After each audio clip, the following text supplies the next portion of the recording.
our Toronto studios, this is the Muslim News on Muslim Network TV. Assalamu alaikum, I'm Zahra Syed. Our top story for today. The White House has firmly opposed Israeli Prime Minister Benjamin Netanyahu's warning that Lebanon could face devastation similar to Gaza if Hezbollah is not ousted.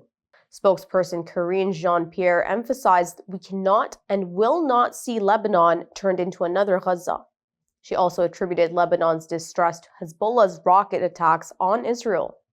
Since September 23rd, Israeli airstrikes in Lebanon have killed more than 1,323 people and injured nearly 3,700, escalating a conflict intensified by Israel's recent ground invasion. Hezbollah retaliated with nearly 200 rocket attacks targeting cities, including Haifa. Despite significant losses, Hezbollah claims its military strength remains robust, asserting that it has adapted to the ongoing Israeli offensive. The situation continues to deteriorate, raising fears of a broader regional conflict. Israeli forces have intensified their offensive in Gaza, killing at least 64 Palestinians on Wednesday, primarily in the northern region. The United Nations has closed shelters and hospitals due to the ongoing six-day siege. In a targeted airstrike in Khan Yunis, 4 people were killed and 16 others died near Yemen El Sayed Hospital in northern Gaza. Witnesses described horrific scenes, including charred remains of victims. Reports indicate women and children were amongst the casualties. The Israeli army maintains a tight blockade around northern Gaza, cutting it off from Gaza City despite a UN Security Council resolution calling for an immediate ceasefire. In the occupied West Bank, tensions escalated as Israeli forces shot and killed 4 Palestinians. The killings were condemned as a cowardly and deliberate assassination by local authorities. Meanwhile, the Israeli military's operations in Lebanon killed 5 people in Wardaniya and 5 paramedics in the Tyra district. In Gaza, Israel has killed at least 42,010 Palestinians and wounded 97,720 since last October, including over 10,000 children. However, the British medical journal The Lancet estimated last July that Israel's war may have actually killed 186,000 people in Gaza. Israel has been accused of genocide at the International Court of Justice for its war and violence in Gaza. An Al-Aqsa TV cameraman was killed and a reporter was wounded in an Israeli airstrike on Wednesday in Jabalia in northern Gaza. Israeli warplanes killed cameraman and photojournalist Mohammed Al-Tanani and wounded reporter Tamir Lebed from the Al-Aqsa TV crew. They were working at the Abu Shahr junction in Jabalia. After the airstrike, Israeli soldiers prevented ambulances from reaching the Al-Aqsa TV crew. With the death of Al-Tanani, the number of journalists killed in Israeli attacks in Gaza since last October has reached 176. The UN has raised serious concerns over Israel's recent announcement that more than 120,000 weapons have been distributed to its citizens in the past year, with more planned. Spokesperson for the UN Human Rights Office, Jeremy Lawrence, has highlighted the alarming timing of this mass distribution. Reports show a surge in Israeli settler-related violence directed at Palestinians, with firearms involved in a significant portion of incidents. Lawrence also emphasized inflammatory rhetoric from officials, particularly National Security Minister Itamar Ben-Gvir, which has worsened tensions. At least 719 Palestinians have been reported killed and thousands injured in the West Bank since last October. The UN continues to call for Israeli leaders to curb hate speech and adhere to international humanitarian law as Israel intensifies its violence in the occupied territories. Islamic world divided over the Palestinian issue, says Islamic scholar. Details come after the break. Stay tuned and we will be right back.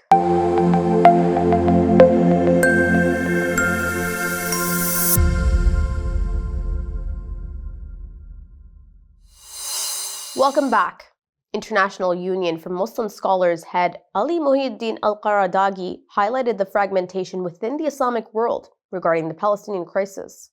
He said the Muslim community has splintered into 3 factions: the silent majority, those supporting Israel, and a small group backing Palestine, including Turkey, Qatar, and Malaysia. Marking 1 year since Israel's military campaign in Gaza, al-Qaradaghi condemned the ongoing atrocities with daily casualties reported. He criticized the inaction of more than 50 Islamic countries, urging unity to address the suffering of Palestinians. Al-Qaradaghi praised Turkey's efforts, but lamented the isolation felt due to the lack of collective Muslim action. He called for leaders to step up and end the oppression, emphasizing the urgent need for a unified front in the face of continuing violence and devastation in Gaza. In a leaked audio recording, University of Michigan President Santa Ono revealed that the federal government pressured the university to focus on combating anti-Semitism over Islamophobia. Released by the Deteriorate coalition, a group advocating for Palestinian liberation, the recording suggests the university could lose $2 billion in federal funding if it does not comply.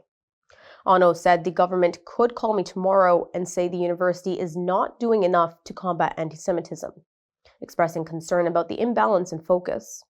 He highlighted that while anti-Semitism is a significant issue, Islamophobia should not be overlooked. Analysts say this raises questions about the influence of external pressures on university policy and the need for a more equitable approach to addressing all forms of discrimination. Democrats are experiencing heightened anxiety as election day nears, with concerns mounting over Democratic presidential candidate Vice President Kamala Harris's campaign against Republican candidate Donald Trump. Just a month ago, optimism was high. However, issues such as stagnant poll numbers, inconsistent messaging, and Harris's standing with key demographics, including men of various backgrounds, are raising concern. Dissatisfaction arose from Harris's interview on CBS's 60 Minutes.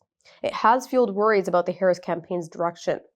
Democratic strategist Jamal Simmons says the electorate's composition remains uncertain, contributing to an atmosphere of unease. With the race expected to be one of the closest in history, pressure is mounting for Democrats as they navigate unprecedented challenges. The FBI claims it has foiled a terrorist attack plot by arresting 27-year-old Nasser Ahmed Tawhidi in Oklahoma City.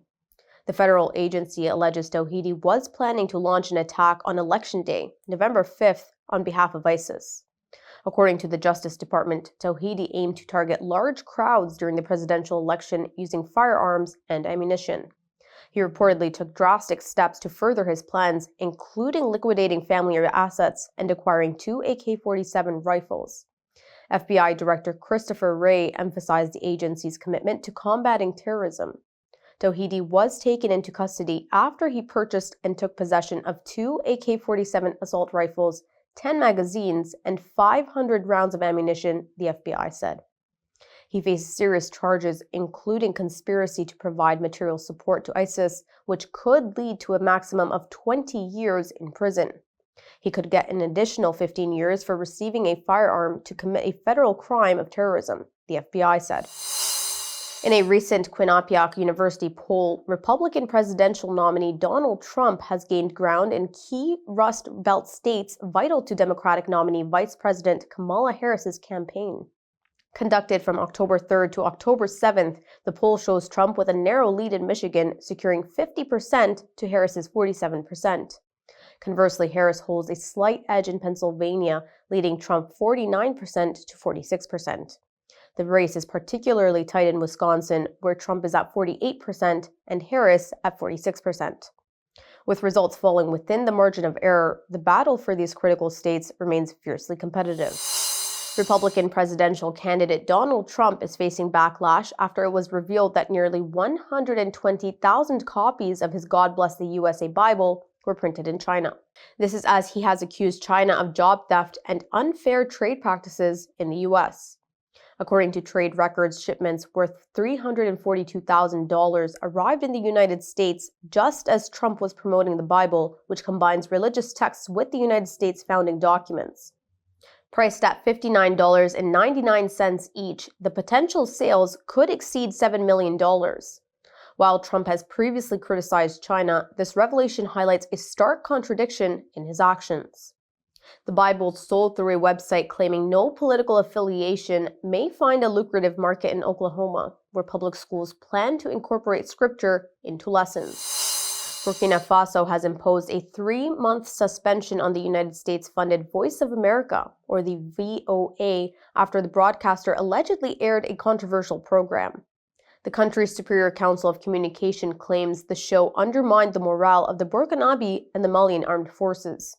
The broadcast, which aired on September 19th, featured reporter Bagasi Koura discussing a recent terror attack in Bamako, calling it courageous and critiquing the armed forces' security efforts. The council accused the program of lacking credible references and spreading misinformation that could glorify terrorism. The suspension follows previous bans on international media, including VOA and the BBC, earlier this year. The council also halted all synchronization of national media with international outlets until further notice, urging local stations to exercise more caution in programming choices. That's all from our Toronto studios. Thank you for watching Muslim News. We are a community channel dedicated to bringing you stories you can trust. Please like, share, and subscribe to our content. You can also comment to let us know what you think of our coverage. You can donate now by visiting muslimnetwork.tv/donate. For more content, keep watching Muslim Network TV. Assalamu alaikum.